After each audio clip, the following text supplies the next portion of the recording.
Okay, so sweet.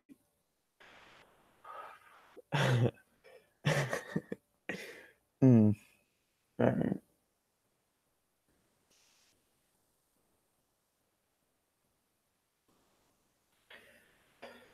all right. There it is.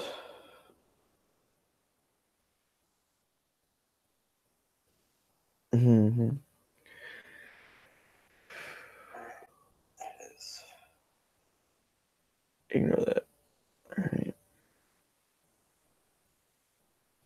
one. No, I just got it particularly bad right now, so I'm gonna read y'all stories.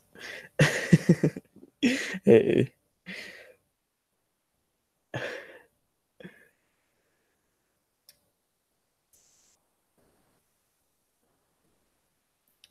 all right. So I got this story for you guys. It's either give me a second. So it's either till I get a text from my person that I talk to at night to help me fall asleep, or I until I feel really sleepy. But that's gonna be a large X'd out boy because I took a nap today. Yeah, me too. I like honestly.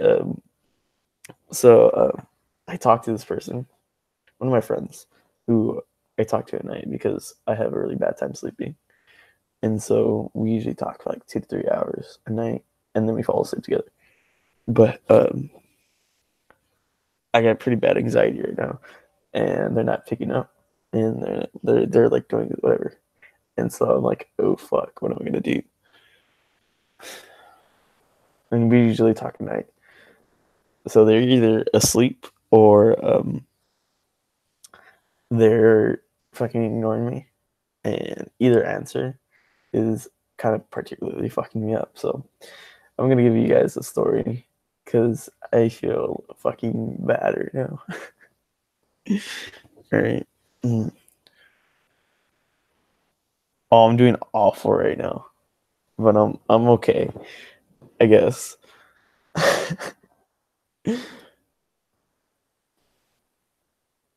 So I have this story for you guys. Y'all gonna help me get my mind off shit. Can y'all hear me fine? I need a check test.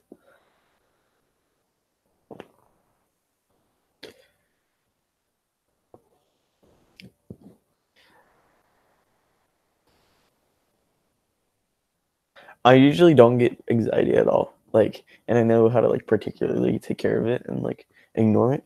But right now it's just like fuck. So we're gonna deal with this together.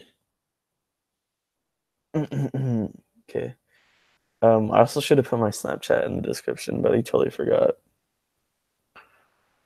Let me see. I'll drop my links in the description, or like, so you can add me.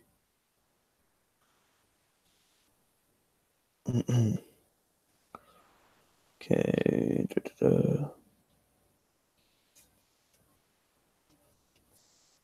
Okay.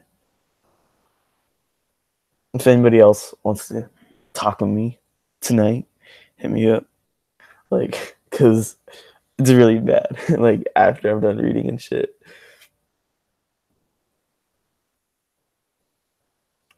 Yeah. I'm gonna drop. Yeah. Okay.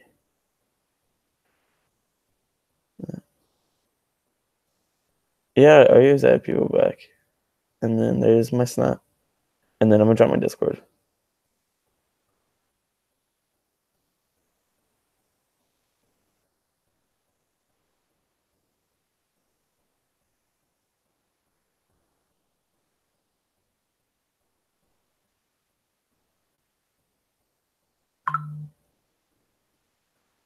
Okay. I know you guys just text me right now. If you guys add me, I'll add you after the live stream, but I'm gonna add y'all right now. So give me a minute after live stream, but I'm gonna re-TM it. You guys ready for a story?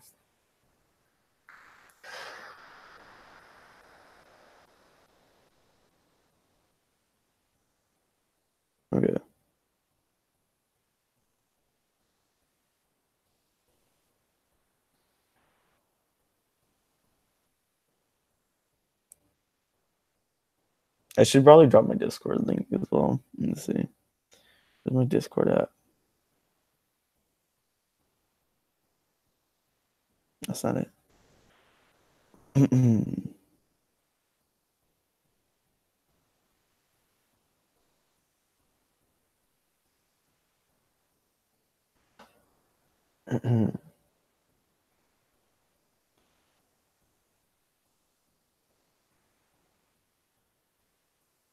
Yeah, this link is expired. I knew it was expired. Fuck. I'm a retailer right now. I'm sorry. I'm trying to find a proper link. It's not wrong. Okay, yeah, it is. There it is. Perfect.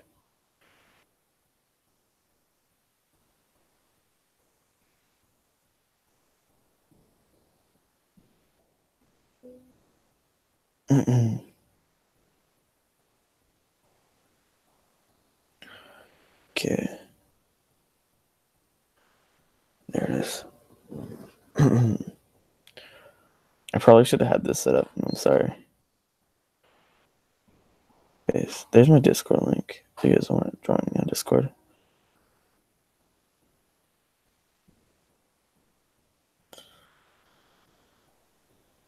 Okay. I gotta wait till this person in my house gets out of the restroom and goes into the room.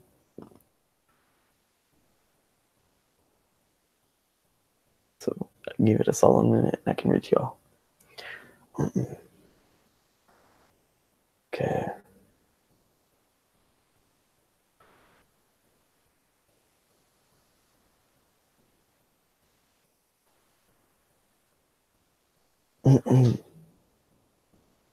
Alright, y'all ready? They still haven't gotten into the room, so I'm just gonna start reading y'all. There. Never mind. Alright, this one's called Promises. It's actually a creepy pasta. It's not a creepy story though. It's a really good story. It's one of my favorites. I was one of those frail, sickly children for the vast majority of my years. I was constantly being shuffled from physician to physician with one ailment or another. Asthma, perpetual tonsillitis, severe allergies to everything, you name it. And I dealt with it at one point or another growing up. And this meant that I spent a great deal of my favorite years at home, in bed, miserably sick, and I'm more than a bit morose. There was an upside to this, however. My father would take out time out of work to sit in my bedroom and to read to me. Some of my fondest memories as a child involve my father sitting in a chair next to my bed, with one science fiction novel or another spread across his lap. I can't count how many days were spent in such a fashion.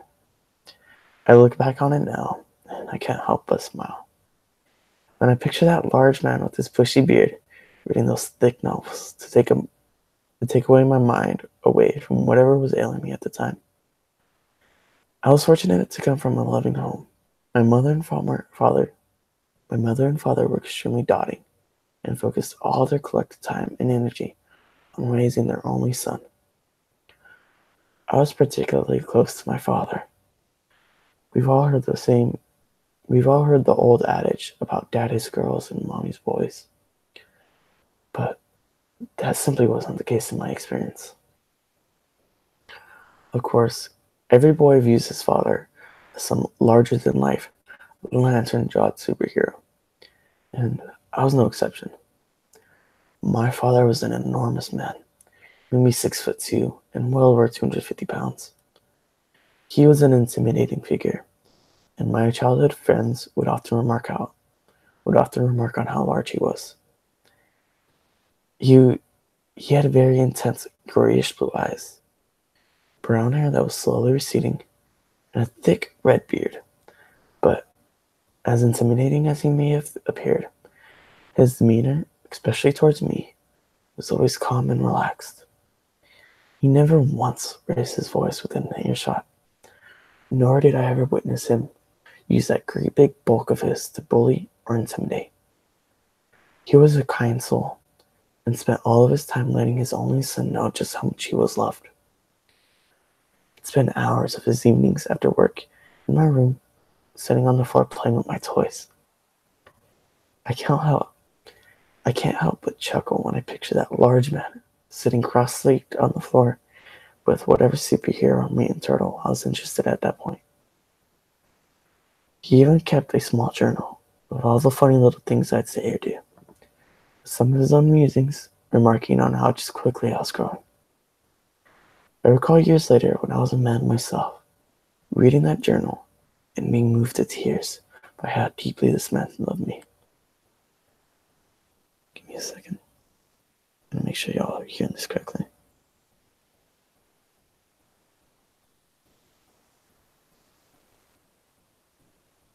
Okay.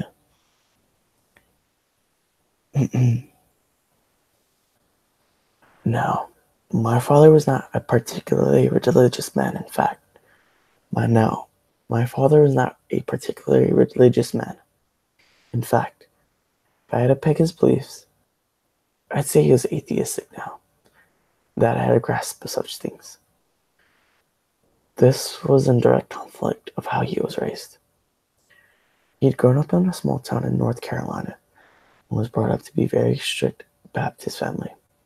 He remarked in his journal, just days after my birth, about how he found the Bible to even be more preposterous now that he had a child of his own. In particular, the story Isaac and Abraham did not sit well with my father. He couldn't imagine a scenario in which he'd be willing to sacrifice his only son to some voice in his head. He was very straightforward. He was a very straightforward logic and reason type of guy. In addition to religion, he absolutely abhorred superstitions and myths. He made several comments about being leery of anyone that claimed to believe in aliens or ghost stories. Now, he never made any statements to me directly. He wanted me to come to my own conclusions regarding religion, superstition, and the paranormal. But he did not jot down all these thoughts in that journal of his with the intention of giving me back. But he did not jot down all these thoughts in that journal of his with the intention of giving me this book when I became a man myself. Unfortunately, he never did get that opportunity. As you imagine, his death was devastating. His death had a devastating impact on my course of life. I remember vividly my mother coming into my room with tears and makeup streaming down her face. She cradled me in her arms for the longest time, simply rocked back and forth while sobbing silently to herself. Eventually, she pulled herself together enough to tell me my father's small pickup truck had been struck on his drive home from work. My father's small pickup truck had been struck on his drive home from work. The other vehicle involved was a semi being driven by a man with too little sleep and too much alcohol in his system. He didn't even know that he'd been involved in an accident until the officer responding to the crash pulled him from the wreckage of his own vehicle. I wasn't shocked, and I was beyond consoling, and honestly, I was furious. I'm sorry, you guys. There's a train in the background. Sorry if you can hear that. Give me a minute, okay?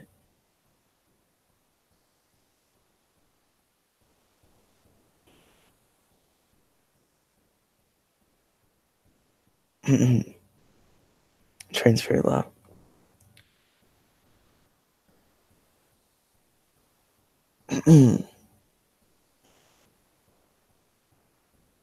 Okay.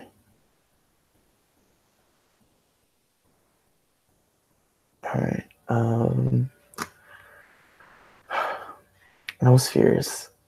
I was only 5 or 6 when my father passed, and in my mind, I could focus on, I could only, and in my mind, all I could focus on was the fact that my dad had broken his promise. He would say, he would say to me as he took me in at night that his favorite thing in the world, that I was his favorite thing in the world, and he would always be there to make sure I was safe. It was repeated so often, night after night, and it almost became a mantra of his. But he made that promise, and now he wouldn't be able to keep it. After my father's death, my mother was unable to afford that 3 small bedroom home nestled in the foothills. We were forced to move to an older, rundown. Was unable to afford it. The small 3 bedroom home nestled in the foothills of the mountains that I had grown up in. We were forced to move to an older, rundown part of town, and needless to say, it was just another factor contributing to the overwhelming sense of loss. Overwhelming sense of loss I was dealing with at the time. I hated the town. I hated the new school that I was required to attend to.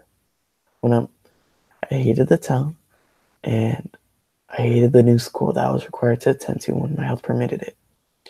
But most of all, I hated our new home and the empty feeling it seemed to exude without my father's presence. He never lived in that house. Those walls had never heard that big guttural laugh of his, or sat idly by as he read to me during one of my many tells of sickness.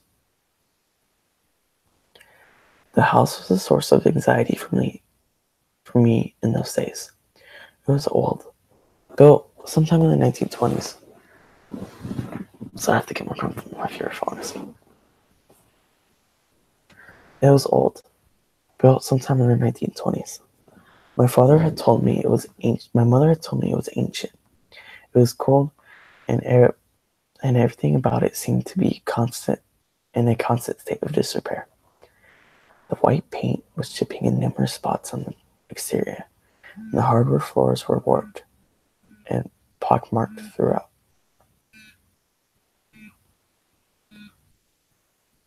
Sorry, my phone's going off.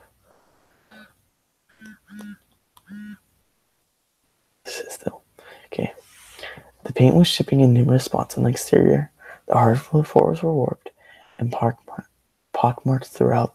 Even the grass outside remained in a dismal brown year-round.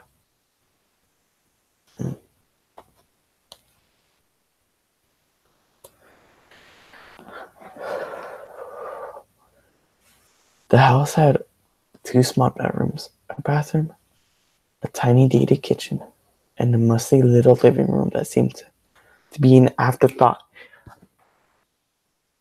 Seemed to be an afterthought in the builder's original designs. I loathed that house. The floors creaked as everything settled at night.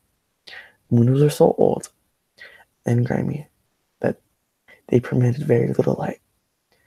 My room was situated in the very back of the house and was so small that I had just enough room for my tiny twin bed and a little dresser. We'd been in the house for about 6 weeks when I started noticing some odd things happening, especially at night. I would come home to find my bed, which had been made this morning, was in complete disarray.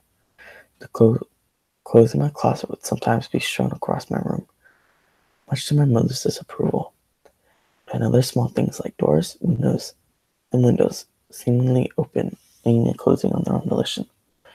But the first truly unnerving occurrence that I can recall was just after my mom had tucked me in one night.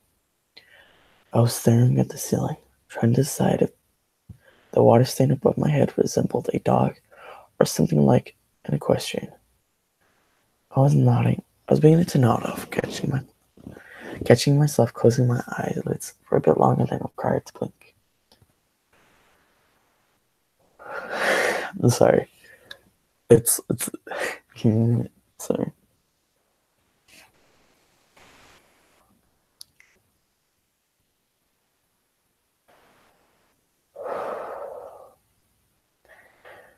My thoughts were slowly spiraling towards something that were closer to dreams when I heard something small, scratching, when I heard a small scratching sound coming from the foot of my bed. At the time, my bed was nestled in the corner of the room parallel of the doorway, one side and opposite my small closet that was just a few feet away from the footboard of the bed. I dismissed the sound as one of the many unexplained noises the house emitted at night. Began drifting once more when I heard the noise again. This time it was louder and unmistakable as scratching. It was a little, it, it was a bit, it was with a bit more purpose, it seemed. I held my breath, closed my eyes, and focused all my attention on deciphering that sound.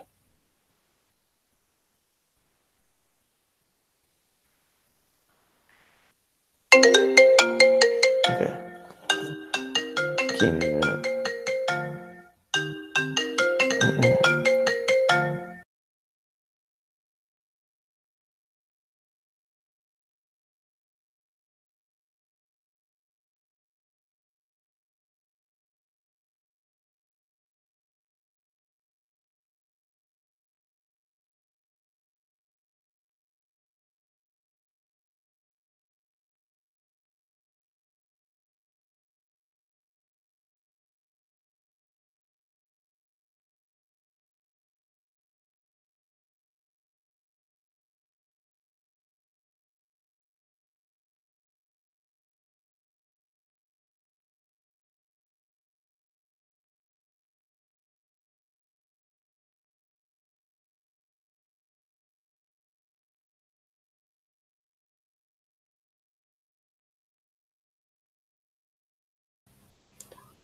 So my person texted me. I'm gonna finish reading y'all this story.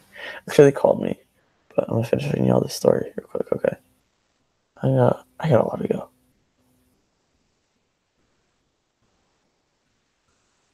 Let's see where you guys are at.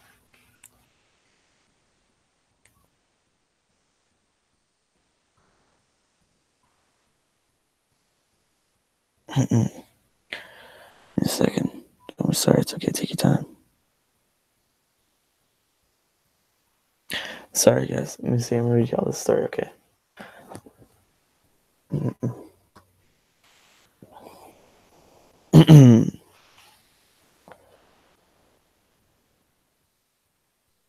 Okay. All right. I dismissed the sound as one of the many unexplained noises the house emitted at night, and began drifting once more. And I heard the noise again. This time it was louder, and unmistakable as scratching. It was with a bit more purpose, it seemed. I held my breath, closed my eyes, and focused all my attention on deciphering that sound. This time when it happened, it was definitely louder. It seemed to have a rhythm to it that I could just barely, that it couldn't be naturally occurring. It was almost like Morse code, like the scratching was meant to convey some kind of message. I get the feeling that it wasn't trying to say ship in distress or anything mundane or typical as that. I can't explain why, but the sound began to make me feel uneasy, as though it were malevolent in nature. The hair on my back began to raise. The hair on the back of my neck began to raise without prompting, and I found myself pulling the cover closer and closer to my chin. It would stop sporadically and began again with more fervor each time. And always that same rhythm. Scratch, scratch, scratch, followed with a short pause, and then scratch, scratch. I was frozen, completely fixated on this house noise, but unable to call my mother, whose bedroom was on the other side of the wall. My mouth was dry, and I was constantly moving my tongue around, swallowing to force something that resembled moisture back into my mouth. Suddenly, the scratching stopped mid-sequence this time, and replaced by rattling of the closet doors. The closet was an old accordion-style sliding type, with wooden slats. I was amazed that the sound hadn't prompted my mother to come in and see why I was out of bed. The rattling became more insistent, violent even, and that's when Ricky discovered the ability to scream. I yelled at the capacity of my little lungs would permit, till my room was flooded with light. I could make out my mother's silhouette in the doorway. So, the story is longer than I remember, and I may or may not be able to finish it. Let me check how much is left. Oh yeah, there's a lot. I'm totally not gonna be able to finish it. Mm-mm. Yeah, there's like a whole like 15, 20 paragraphs left, and I don't think I'm gonna be able to finish it.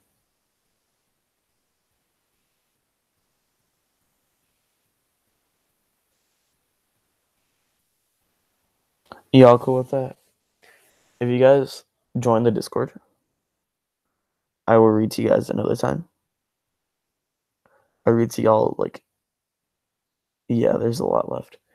If you guys, I'll mark down where I left off, and if you guys join the Discord, I read to you guys whoever was here.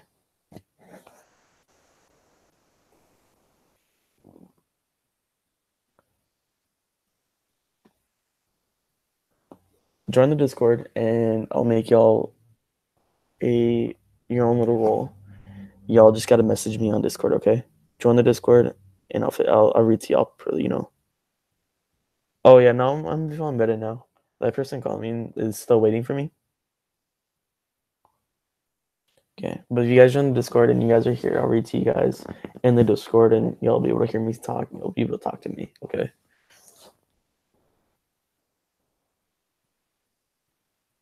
Okay.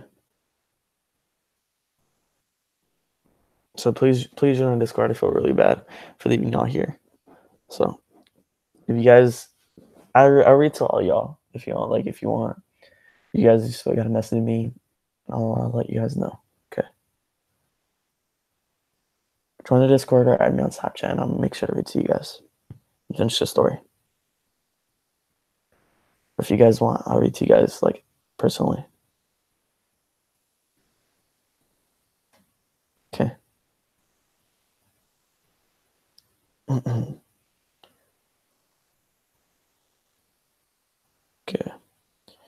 Damn, man. Okay. Make sure to message me because I'll make sure to read to you guys. I either finish the story or read something you guys want.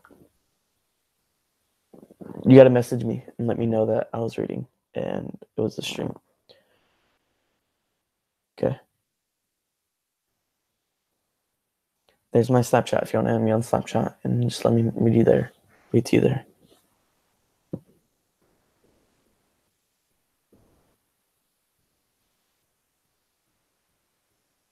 Oh, I'm sorry, Rosie. The stream is ending.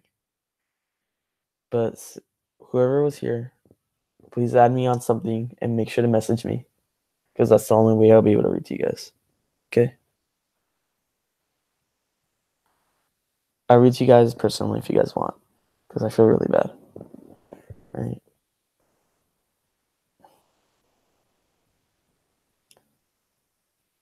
So I'm waiting for some of y'all to message me. Okay? Do it as soon as possible. Y'all want to do that for me. Okay. I'll give it another minute or so. So I'm going to end right now. Okay.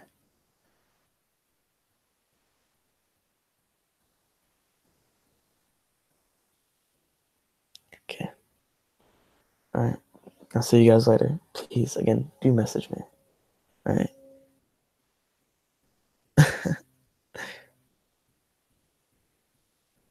Okay. All right. All right. Y'all have a good night.